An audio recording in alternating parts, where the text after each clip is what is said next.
Persona consigo misma, raya aislamiento, ¿vale? Persona a persona, dating, canales nuevos, otras formas de comunicación. Persona-grupo, grupo-persona, canales, eventos, espacios virtuales. Personas-empresas.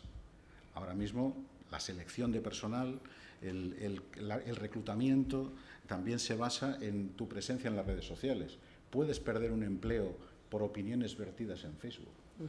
¿Vale? Entonces, son cosas que tenemos que tener en cuenta, y el control que tengamos sobre nuestros perfiles, hay que darse cuenta de la dimensión que tiene esa presencia en el entorno virtual, ¿no?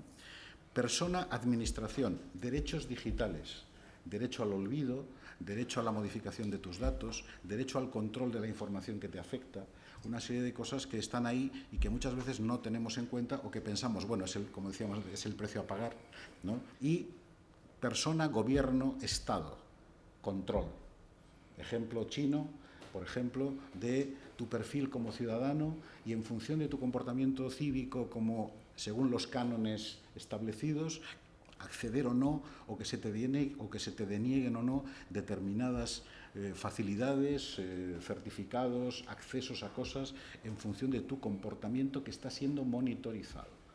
Eso no me lo estoy imaginando, eso existe, ¿no?